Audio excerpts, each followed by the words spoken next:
thanks to the university and all the team for having me. Gotta say, I'm glad the sun came out. I almost bailed. The last 2 days were super brutal, but here we go. So, I spent my childhood in a very boring place, small town in Indiana, distinctly unsexy part of the Midwestern United States. The most exciting thing going on when I was a child was how well the high school basketball team was doing that season. My biggest personal concerns were whether or not I was going to end up having to take a job detasseling corn, or if my dad was going to throw away my baseball card collection if I didn't pick it up off the living room floor. Now, to this day, I still have absolutely no idea what corn detasseling even is, but I am happy to report the high school basketball team did just win another Indiana state championship last month, and I do still have those baseball cards. Point being, despite the environment being ripe for doing so, escape was not a concept I was yet familiar with. But my father, he died when I was very young. I was 11 years old when he passed away, so there's some voids in my memory from those years. But whenever someone asks me how I got into travel, I always come back to one very vivid childhood memory. My dad was an insurance man, very good one from what I remember. And he always win the incentive trips at the end of the year for meeting his sales goals. So he and my mother were always jetting off to exotic places around the world. I remember they went to Acapulco, they went to London, they went to France, they even went to Wisconsin once. So I remember losing days and days of my summer vacations as a child, combing through my mother's photo albums from those trips. I would just spend hours and hours absolutely captivated by the exotic people, the exotic food, the exotic architecture, everything very different from what I was used to.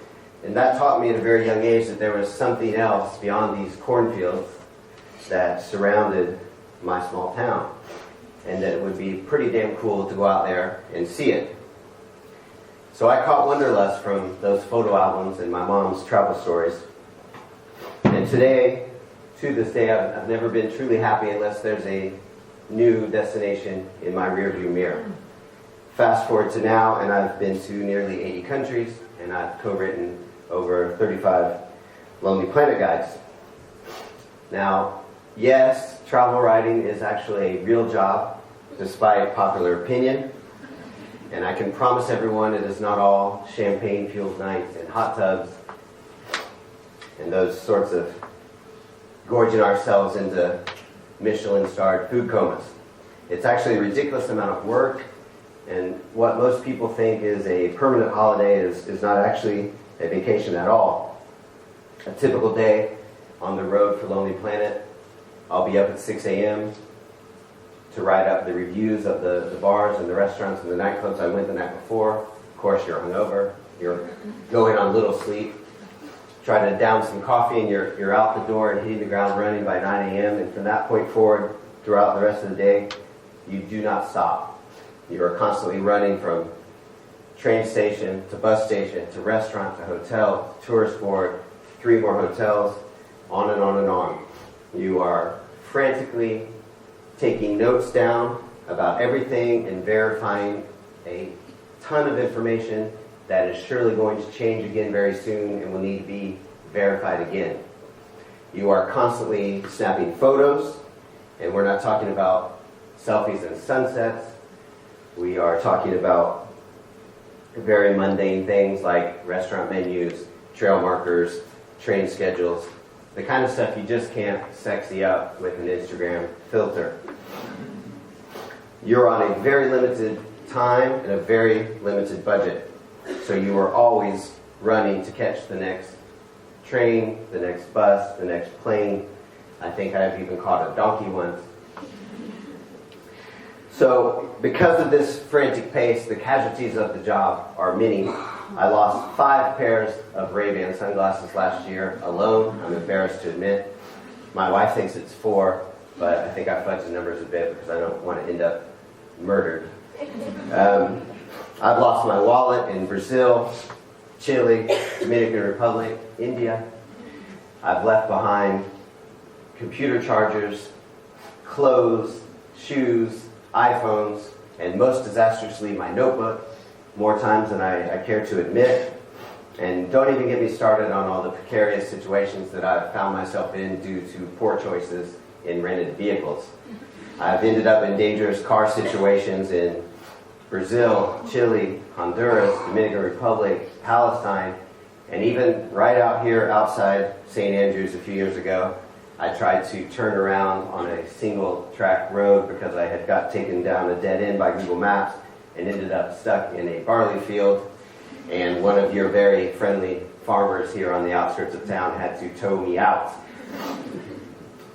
Now, whenever all of those negative things that I just mentioned aren't happening, you can definitely find me getting rubbed down in an exotic spa somewhere or kicking back on an amazing beach with an umbrella cocktail in my hand.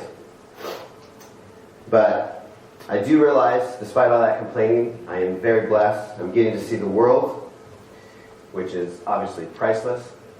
And it was Malcolm Forbes who once said, "He who dies with the most toys wins." I would just give that a bit of an edit and say, "He who dies with the most experiences wins." And I've had a few. I met my wife. She was a little present from the Brazilian Tourism Board. I've eaten incredible food prepared by incredible chefs in incredibly expensive restaurants. I've stepped foot on 6 of the 7 continents, and I've visited 83 UNESCO World Heritage Sites.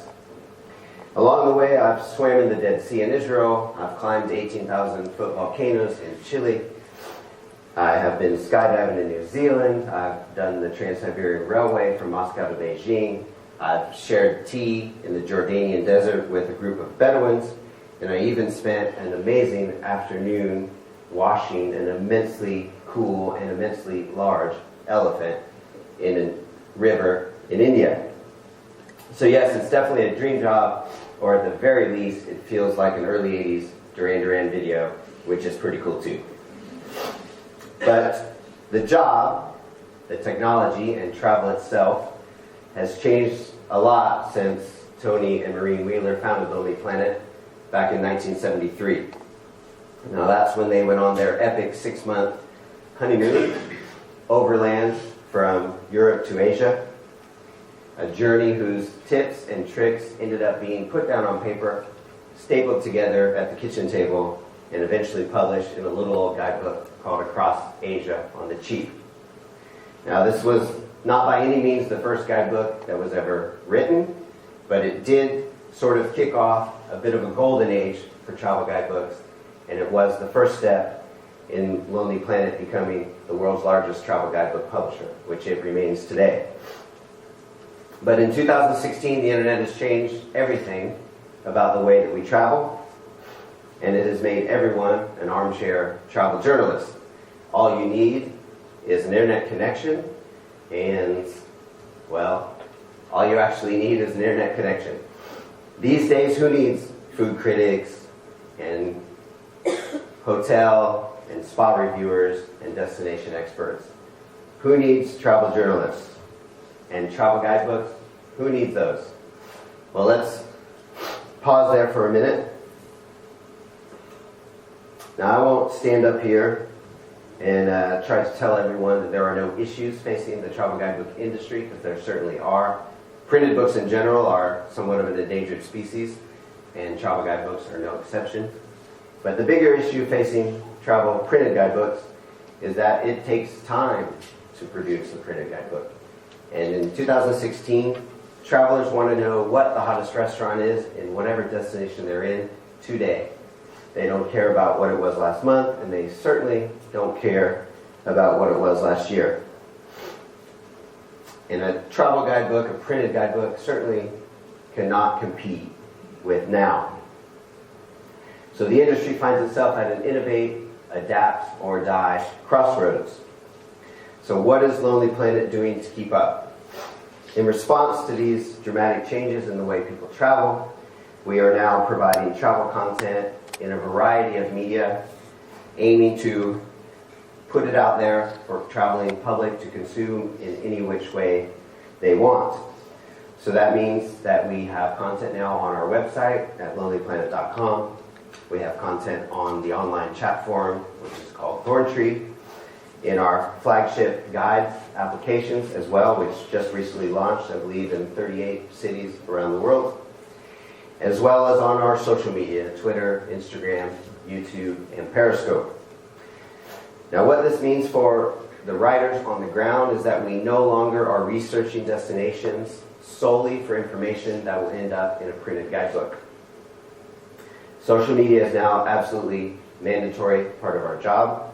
So in addition to all those other things that I was squeezing into my day, I now also set time aside to tweet and Instagram. For example, you guys can go to hashtag LP in Portugal, and you can see what myself and fellow writers are up to as we research the next Lonely Planet Portugal guide. And that hashtag actually works for all countries, LP in Egypt, LP in the USA, etc., and so on. Another example is I was the Lonely Planet man on the ground for the 2014 World Cup in Brazil, which we covered entirely via social media. So I spent 30 amazing days hopping from host city to host city, match to match, street party to street party, armed with nothing but my iPhone and my Twitter, Instagram, and Vine accounts. Now, not only did that give people a really cool insider's view of what it was really like to be at the World Cup, but I got a hell of a lot more followers out of it as well. Another thing we're doing on the ground is we are now gathering video, not only of all the amazing things that we see and that we do and that we eat, but also speaking to camera for footage that could end up being shared on Lonely Planet's Instagram or Snapchat accounts. So not only does all of this give some amazing insider view for what it's like to be on the road as a Lonely Planet travel writer, but it allows us to communicate with the traveling public in real time. So these days we can actually tell you, in whatever destination we're currently researching, what the hottest restaurant is right now. But we also use it to let travelers know about things that have happened on the ground that could affect their travel plans, such as the great European ash cloud that grounded flights across Europe a while back, and other things like that that could disrupt or change your travel plans. So, does this mean the printed guidebook is done? Well, I certainly hope not, and my creditors certainly hope not, since that's how I put food on my table. But Lonely Planet does not believe that this is the end of the printed guidebook, but rather it is one of several media that people can choose to use at various times during the travel process. So the way we see this going these days is you will go to lonelyplanet.com, for example, to get inspired. Check out the amazing travel stories, the inspiring photography, and pick your dream holiday destination. Once that destination is decided, that's when the printed guidebook comes into play to help plan the logistics of your trip. I met a young traveler recently who was too young to be born into the culture of travel guidebooks. And he told me he counts on Lonely Planet always for telling him how to get from point A to point C without actually or necessarily stopping in point B. Now that was super cool, because not only is that information some of the hardest information it is for us to extract from people on the ground, but it also let me know that in 2016, there are still some things in some places that are not on the internet. Now, once your planning is finished and you arrive in your dream destination, that's when you're likely to use one of our apps, perhaps for the offline GPS mapping or things like the Near Me functionality, and that's when we will engage with you in social media. While I'm researching, I get a ton of queries via Twitter and Instagram, and I always try to make sure I set aside a few minutes every day to answer those queries and help people out with real-time information. Now, another factor that is going to help not only printed guidebooks, but all of our content in general, is that there is always going to be a need for travel content curated by experts. So your friend Sally may run off to Indonesia on her annual holiday, check into her amazing hotel, and have this amazing time. When she comes back home, throws up a review online and claims that her hotel is the best value hotel in Bali. But it's more likely than not going to be a professional travel journalist who has actually done the research around all the other hotels in Bali in order to make such a statement with any sort of authority. Now, if all else fails, I believe there's one more factor that will keep printed guidebooks on the printing presses, and that's street crime.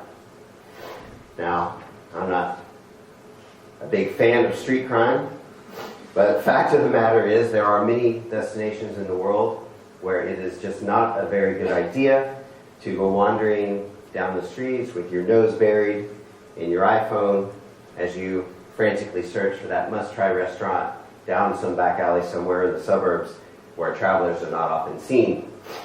Robbery is a fact of life, and it's a fact of travel, unfortunately.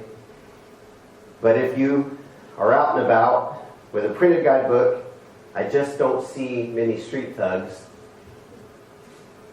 going to stick you up for your Lonely Planet Venezuela. I can imagine the scene. Give me your wallet. Give me your money. Give me your watch. Give me your phone. Give me that Lonely Planet guidebook. Yeah, I just don't really think that's going to happen. There's just not really a huge black market for secondhand guidebooks. Maybe in the 23rd century when books are extinct and something that only exists in museums, then maybe things will change. So, to summarize, Lonely Planet believes that the travel guidebook, the printed guidebook, will soldier on as just one of many cogs in the travel machine that includes online content and chat forums and apps and social media and whatever else that hasn't been invented yet that none of us have any clue about. I just read something the other day about bots. I have absolutely no idea what bots are, but maybe by next weekend we will be traveling with bots. Now, if you all will excuse me, there is a bottle of champagne in a hot tub calling my name. Thank you.